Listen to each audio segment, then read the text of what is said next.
right. Welcome to the third and final review of the evening.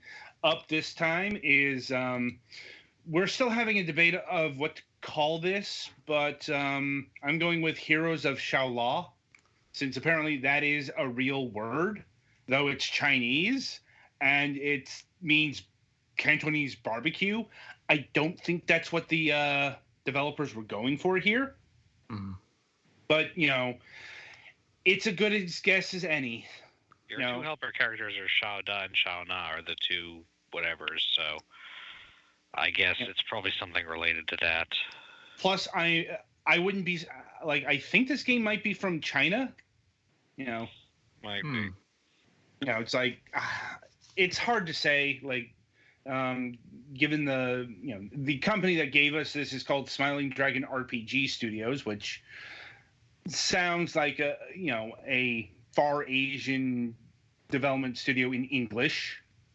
It's the kind of thing that would pop up, but I'm not 100% certain. Like, it could be from Eastern Europe for all I know. Like, but anyway, Heroes of Shaola is a throwback to 16-bit JRPGs, and more to the point, once again, not 100% sure, but we're pretty certain that this is a RPG Maker game. It seems to have some of the traits of that. Yeah, but what's kind of throwing us off is like the art style. The art is very atypical for a JRPG, and I know this isn't an actual. This is most likely not a JRPG from Japan, but it's aping the style. Like, the character sprites are like pre-rendered 3D models. Yeah, it's like some combination of a 16-bit RPG and like an early 32-bit PlayStation affair. Not a high one. Like it's like something. Some 90s CGI abomination. The game that comes to mind for me is like Virtua Highlight. It had that kind of mishmashed art styles that really didn't go together. But I will give them points for attempting a different artistic endeavor instead of just wholesale ripping off Final Fantasy or whatever. Like, how effective it is, like, I found myself getting used to it after a while, and it didn't bother me much. It's like the character portraits are fine. It's more like the actual tile graphics, like the forest. The character tile thing. Because the characters are realistically proportioned 3D renders are significantly taller than most JRPGs characters. Like, there's a reason why you don't really see this kind of thing done. And the face models for when you're talking to something, and even just the rendered sprites versus the background have different kind of levels of visual fidelity. Like, the walls in this first area look like they're like almost like 16 or 32-bit things, but the statues and the characters are, and I think the doors are pre-rendered, and then I don't know. The word that comes to mind is inconsistent. It's all a bit slapdash. Unfortunately, it's not a deal breaker. Like, honestly, nothing in this game was a deal breaker, but there's a sense of it's not bad. It's just a little bit awkward. Yeah, like it gets the foundational basics of what a JRPG is, which admittedly isn't that hard to replicate. It does all of the usual JRPG kind of motions. You've got your attacks, you've got your your special attacks, be it magic or fighting styles, whatever. It's also got its version of limit breaks. It's like the more you get smacked around, the more the rage meter builds. That's what that's what they call it, rage. And you get it up to 100, you can do your limit break. They're not calling it limit breaks, but they're limit breaks. Yeah. No, worth noting, this game is purely turn-based, so no active time battle, quasi real-time shenanigans here. As far as the story, it's pretty elaborate, honestly. Honestly, the actual story of the game is probably the most ambitious part of it. Yeah, I feel like that, based on what the amount of stuff is in the other stuff and like the amount of text, I feel like that's probably where they were coming at it from. Yeah, it is. Although it sort of plays out vignette style, because your main character Leonardo doesn't have a lot of agency, at least not at the early games. I'll admit I didn't get that far. So what you're saying is it's very faithful to the essence of a JRPG. Yes. Yeah, a lot of times he just kind of gets pushed around wherever he goes. Yeah, it's like, he's kind of just either tagging along or he's been captured or,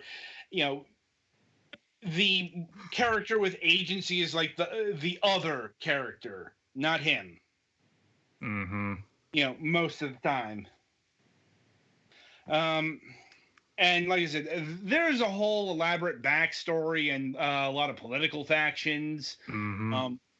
Like I said, this is clearly where the effort went. Just looking at the notes here on the Steam page. Going into it, leave that for you to discover, because I'd honestly say that's the biggest selling point of the game.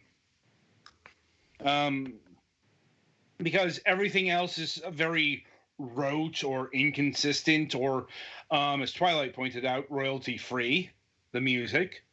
Like, wouldn't be surprised if that applied to the art assets as well. Like, but it's not bad. It's easy to recognize. Yeah. Like I said, it's all been put together in a adequate-ish package. I'll say the biggest mechanical failure is the controller support, in that it has it, but it's very wonky. It doesn't support not all of the actions are grafted onto the buttons. You can't adjust anything.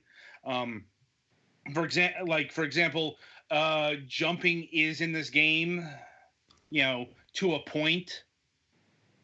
And that wasn't represented on my controller. I pressed all the buttons, and it didn't work. So it's kind of like partial controller support. And basically, the game works. But I'd say you should invest in the story, because in terms of like battle mechanics or anything of that nature, it's average at best. Yeah, once the story actually got going and actually got a hold of me, and I actually started to actually enjoy it. Yes. But and everything's very functionatory. I don't remember seeing like a world map. Exploration's limited. This game is, even for a JRPG, very linear. Mm-hmm. Yeah. And it just goes on from scene to scene to scene to scene. Mm-hmm.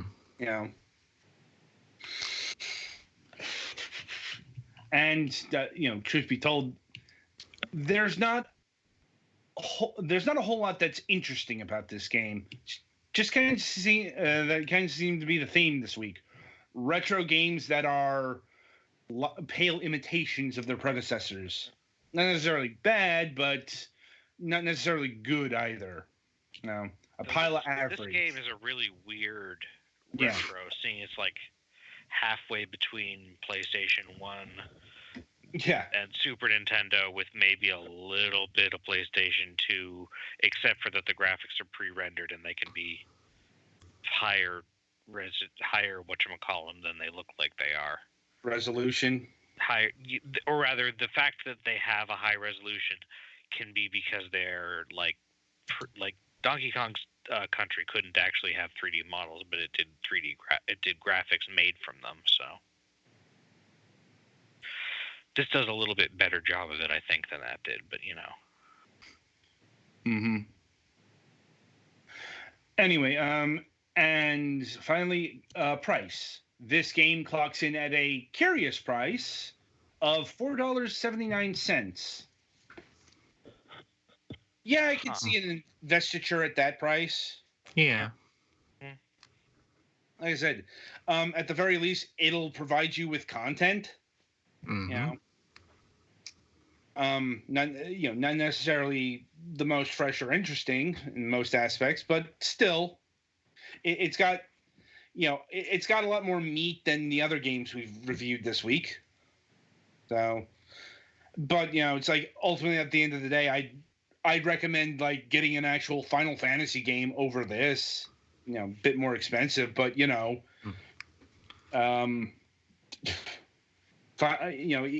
with the mobile graphics, Final Fantasy 5 and 6 are about 1,000 classes above this. I understand resources and all that stuff.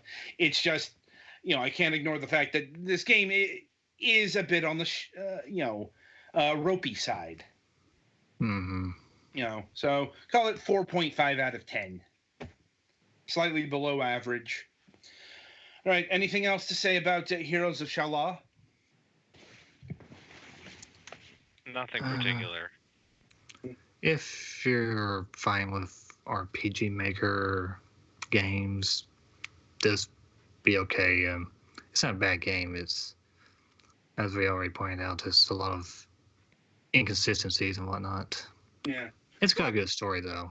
Yeah. And that's usually what a RPG rides on most, is its story. Yeah. And some of this is subjective.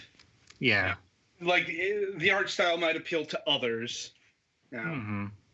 So, like I said, even if you buy the game, like really that's the case of all three of the games this week. They're all $5 more or less. So even if you buy it and don't like it, it's not like you're losing a lot. Mm-hmm. It's like the entire set here is the price of like one higher tier indie game. Mm-hmm. Anyway, so that'll about do it for this Thanksgiving installment of the Fragments of Silicon reviews. Coming up on the week ahead, well, I just kind of spoiled it there because it's Thanksgiving week. We do not have a regular show. We'll be off on Wednesday, as that is Thanksgiving Eve. So, families, preparation, all the things you would do for Thanksgiving are being anticipated. Plus, trying to get a guest for a holiday week like this is like pulling teeth. Did that in the past, like when Mac insisted on recording Thanksgiving a few times. Unpleasant. Anyway, so we'll be back. Nothing scheduled for Friday either. So we'll be back for the next round of reviews. And I guess since there's no other shows, I'll announce them here. On December 1st, our Fragments of Silicon review installments will be Sparklight, War Room, and Deep Space Rush for the Nintendo Switch. So until then, I wish you good gaming.